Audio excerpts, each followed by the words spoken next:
আসসালামু আলাইকুম। আরেকটা ভিডিওতে সকলকে স্বাগতম। আমি এখন আছি সাংহাই রেলওয়ে স্টেশনে।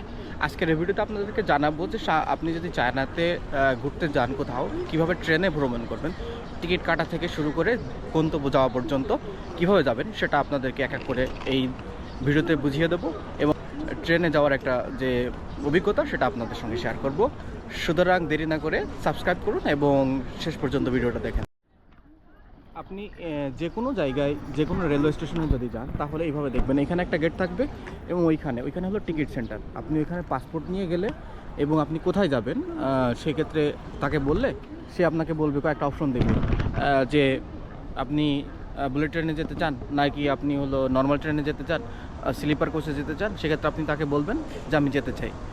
সে অধিকাংশ ক্ষেত্রে দেখা যায় যে তারা ইংরেজি পারে না, সেক্ষেত্রে আপনাকে ট্রান্সলেশন যেটা আছে ট্রান্সলেটর দিয়ে ওকে বোঝাতে হবে যে আমি এখানে যেতে চাই। আর অনলাইনে আপনি আগে থেকেই দেখতে পারবেন যে কোথায় কীভাবে যেতে হয়। এটা হলো অফলাইনে টিকিট কাটার বিষয়। আর অনলাইনে একটু পরে আপনাদেরকে জানাচ্ছি। আগে আমি রেলওয়ে স্টেশনে ঢুকি।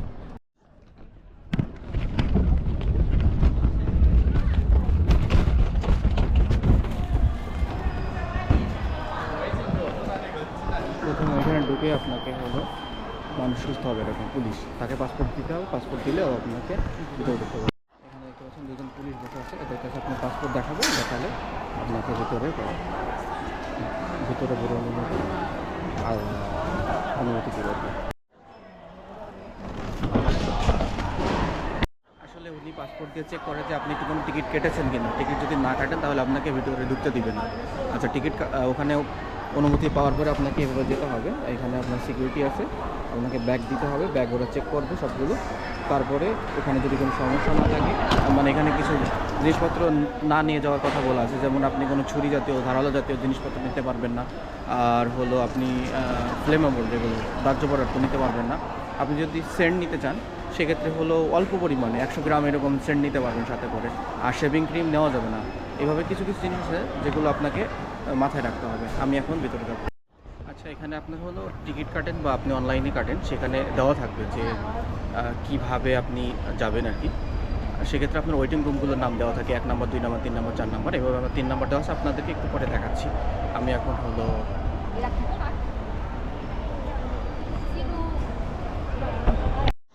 আপনি দেখতে পাচ্ছেন আমি হলো অনলাইনে টিকিট কেটেছি আর কি। এখানে হলো লাল রঙ এখানে দেওয়া হচ্ছে। আমাকে হলো 5 নম্বর ওয়েটিং রুমে যেতে হয়। 5 নম্বর ওয়েটিংয়ে যে ওইখানে 2 নম্বর গেট আর কি, এখানে স্পষ্ট লেখা আছে। দেন এখানে আপনার হলো ট্রেনের নম্বরটা, কি ট্রেনে যাবেন সেটা লেখা থাকে, যে আপনার হলো 1462। এটা আপনাকে এটা খুঁজতে হবে, সামনে যেতে হবে। এখানে হলো 1 থেকে 10,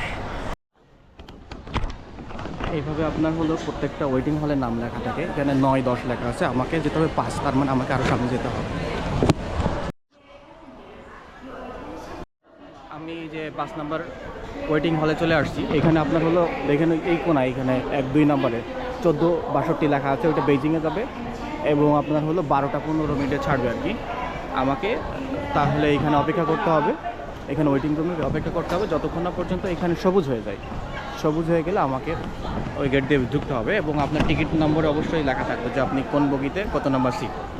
আরেকটা বিষয় খেয়াল রাখতে হবে যে আপনার যে ট্রেন নাম্বারটা আছে, যেমন আমার পিছনে এই যে এখানে ট্রেন নাম্বার, এখানে আপনার হলো সবুজ হতে হবে। সবুজ হলে তারপরে আপনি যাবেন। কোথায় যাবেন? যেখানে আপনার হলো এখানকার পুলিশ বলা যায় আর কি, ট্রেন পুলিশ দাঁড়ায় থাকে ওইখানে। কারণ আপনি হলো পাসপোর্ট দিয়ে অটোমেটিক করতে পারবেন না, আপনাকে ওইখানে ওকে দিতে হবে। দিলে ও আপনার পাসপোর্ট দেখবে, ওইখানে আপনার স্ক্যান করবে, করার পরে ও চেক করবে সিস্টেমে যে আপনি ট্রেন এই টিকিট কেটেছেন কিনা। টিকিট কাটলে যদি দেখে যে হ্যাঁ পেয়েছে, ওইখানে আপনার একটা গ্রিন সিগন্যাল দিবে, আপনি তারপরে যেতে পারবেন আর কি। সেই জন্য আপনি বসে থাকেন আর যাই করেন খেয়াল রাখবেন ওইটা কখন সবুজ হচ্ছে। কারণ আপনি যদি চাইনিজ না বুঝেন একটু অসুবিধা। চাইনিজে অ্যানাউন্সমেন্ট যেগুলো সবগুলো হলো চাইনিজে হয়, যার কারণে আপনাকে এটা খেয়াল রাখতে হবে। এখন হলো 11টা 45 বাজে।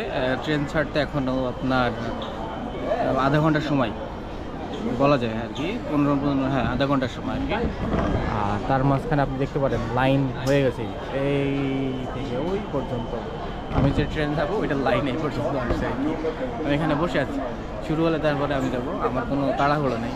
কিন্তু চাইনিজ নাগরিকরাও বেশ তাড়াহুড়ো করে, ওনারা অনেক আগে লাইনে দাঁড়ায় যায়। কারণও আছে, আপনার হলো ট্রেন অনেক লম্বা, তো অনেক মানুষ নিতে পারে, যার কারণে আবার অনেক মানুষ বেইজিংয়ে যেতে পারে, আমি জানি না কোথায় যাচ্ছে, যার কারণে এত মানুষ। চায়নাতে যেখানে যান না কেন মানুষগুলো আপনার সম্মুখীন হতে হবে। আচ্ছা, ওইখানে হলো সবুজ হয়ে গেছে, লাইনগুলো যাওয়া শুরু করছে দেখছি, আমাকে লাইনে যেতে হবে এবং এই লাইনে দাঁড়াতে হবে।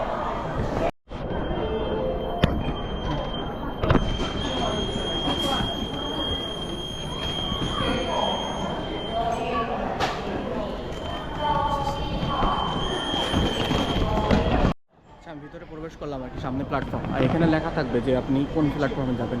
আমারটা হলো 3, তাহলে 1 থেকে 3 আমাকে বামে যেতে হবে। এটা খেয়াল করবেন আর কি, কারণ হলো অনেকগুলো বগি থাকে, আমার হলো 3 নম্বর বগি, আমি 3 নম্বর বগি যাচ্ছি। আর দেখেন কত মানুষ আমার সাথে কত মানুষ যাচ্ছে।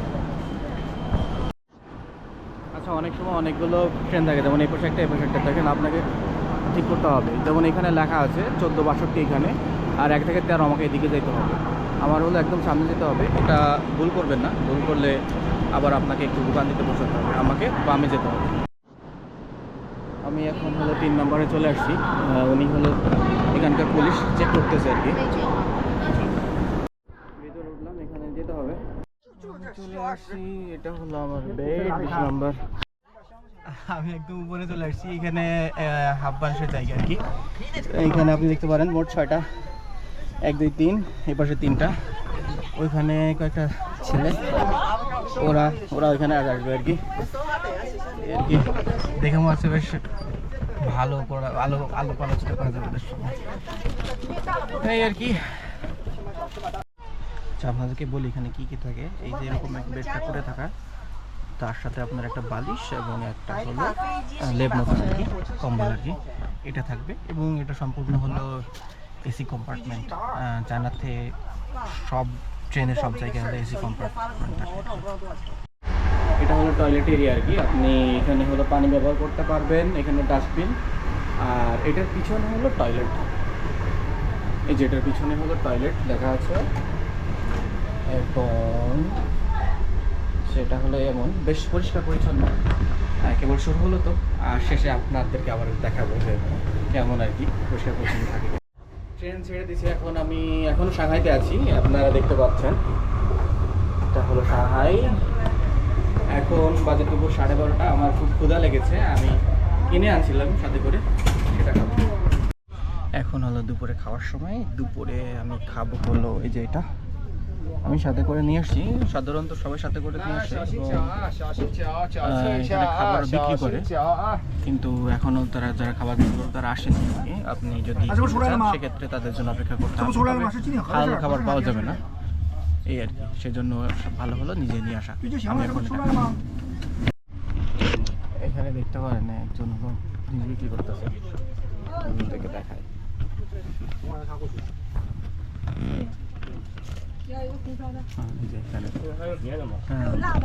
যদি কেউ দুপুরের কোনো খাবার না নিয়ে আসে থাকে তাহলে এর কাছ থেকে নিতে পারে, তবে এখানকার দাম একটু বেশি হবে।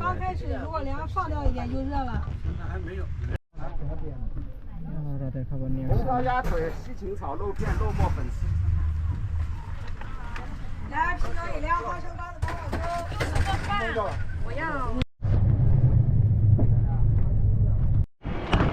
এখন বাজে বেলা 11টা, 10:50 আর কি।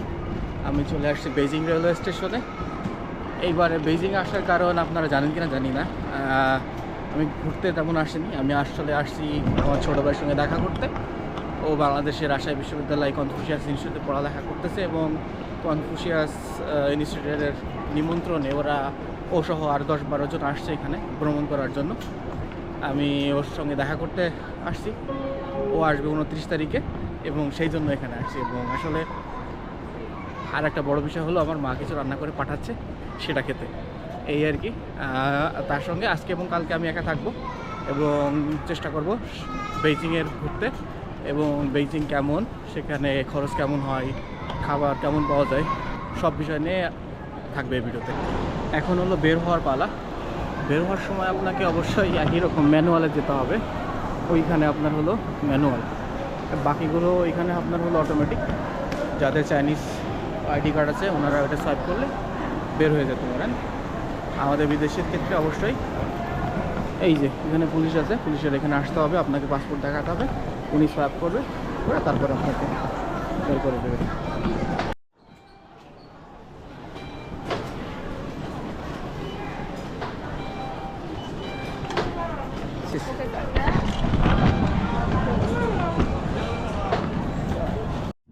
আচ্ছা, আমার পিছনে হলো বেজিং রেলওয়ে স্টেশন। আমি ইতিমধ্যে বের হয়ে গেছি। বের হওয়ার সাথে আপনি এরকম একটা ভাইব পাবেন আর কি। আপনাদের আর একটা কথা বলি, হলো বেজিং হলো চায়নাতে সব থেকে সিকিউর জায়গা আর কি। যত মানে কারণ হলো এখানে যত সেক্রেটারিয়েট বা অফিসিয়াল সবগুলো এখানে আছে আর কি, যার কারণে খুব সতর্কতা অবস্থান করে তারা এবং খুব সিকিউর আর কি। এখন আমি যাব হলো হোটেলে। আমি কাছে একটা হোটেল বুক করেছি, ওইখানে যাব, তারপরে আপনাদেরকে দেখাচ্ছি হোটেলটা কেমন। আমি এখান থেকে 1 কিলোমিটার দূরে, দেখি ট্যাক্সি নিতে পারি কিনা, কারণ বাইরে প্রচুর রোদ আপনারা দেখতে পাচ্ছেন, বেশ গরমও আছে। এখন ট্যাক্সি নিব, নিয়ে হোটেলে যাব।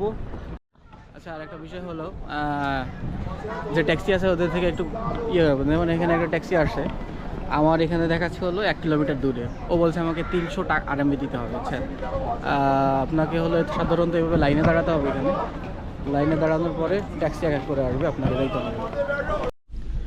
এখন ট্যাক্সিতে উঠছে আর কি, মহিলা উনি ওকে নিয়ে যাবে। এখন উনি ওনার ম্যাপে আমার অ্যাড্রেসটা দিচ্ছে, কোথা থেকে যেতে হবে আর কি। এখানে আপনার হলো প্রতি কিলোমিটার হলো 2.5 আরএমবি করে।13আর এখানে আপনার হলো সর্বনিম্ন আপনি উঠলেই আপনাকে 13 আরএমবি দিতে হবে আর কি। আমার হোটেলে চলে আসছি আর কি, সামনেই যে এটা হলো হোটেল। দেখি ভিতরে যাই রিসেপশন থেকে কি বলে।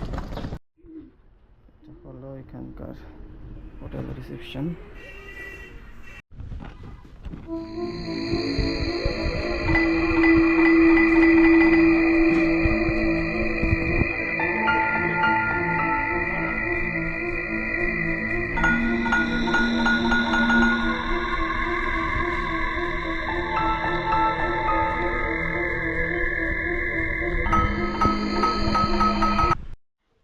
এটা হলো মাটির নিচের পাতালে আর কি। আমি চায়নার জীবন আর কি প্রথমবার এরকম কোনো হোটেলে আসলাম, এবং এই হোটেলে আসলে আমি খেয়াল করিনি এখানে এসি নাই, আর হলো ফ্যান আর কি, আর বাথরুম নেই। বাথরুম আপনাকে ওই দিকে যাইতে হবে, এটা বামে।